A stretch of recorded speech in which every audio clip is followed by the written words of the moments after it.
Mike, you wrote the blue-white game about 55,000 of your friends. Mm-hmm. We're all friends. You know, it's interesting because you get a little glimpse of what's coming, and I read your stories in Sunday News, and I came away thinking, these guys got a lot of problems. They got a lot of areas to address.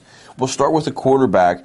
The quarterback that, from reading the stories and seeing some highlights that impressed me the most was the true freshman out there, and the guys that have been in the system really aren't showing me a whole lot. There's no question that the true freshmen played the best of the three quarterbacks. The three quarterbacks are Kevin Newsom, who's a sophomore, Matt McGloin, who is a redshirt sophomore, and this kid named Paul Jones from Stowe Rocks High School out in Western Pennsylvania, who is a true freshman, enrolled in January, is 17 years old. Wow.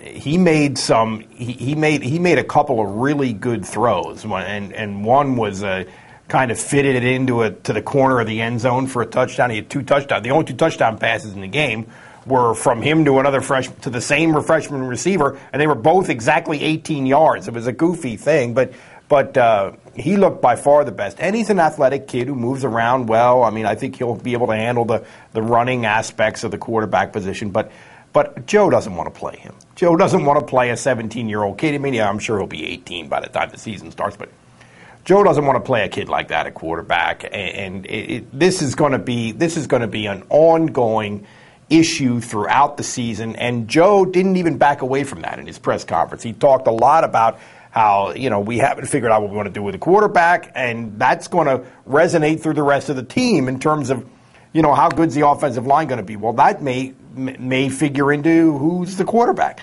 So it's going to be a quarterback controversy-ridden season for Penn State. It seems like Penn State's had some good quarterbacks the last couple of years, going back to Robinson and going through here with Clark. But it seems like Joe has never been a great guy at evaluating who should be the guy. And it seems like with some of these younger guys they have coming in there, whoever doesn't get the job is probably going to transfer too. So this is going to be interesting. They have the kid from Michigan High School coming in as well. So this is going to be topsy-turvy. We're going to be talking about this for other weeks. So let that one go. No doubt. Offensive line, they're moving guys all over. Yeah. Shell game going on there. And they were awful on Saturday. The offensive line was awful. I mean, the quarterbacks are off limits in the blue-white game. You're not allowed to hit them. If you were allowed to hit them, they would have taken some shots. I mean, there would have been some sacks. There were some officially sacks in the box score, but that would have been a whole other element if the quarterbacks, if they had been allowed to hit the quarterbacks. The offensive line is a real work in progress and a real problem.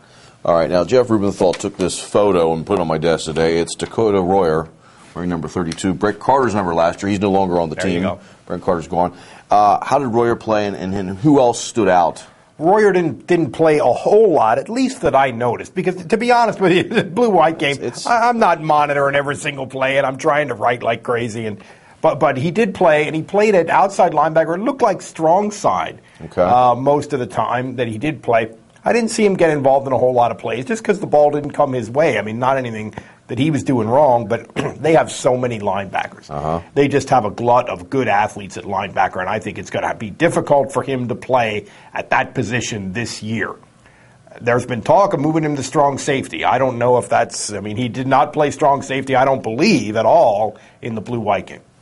Who else stands out? Linebackers, we got a bunch of good ones there on the team. I thought Nate Stupar, who is a junior now, is a veteran guy from State College High School. I thought had a good game. The couple of freshman running backs, Silas Redd is one of them. A couple of guys had solid games.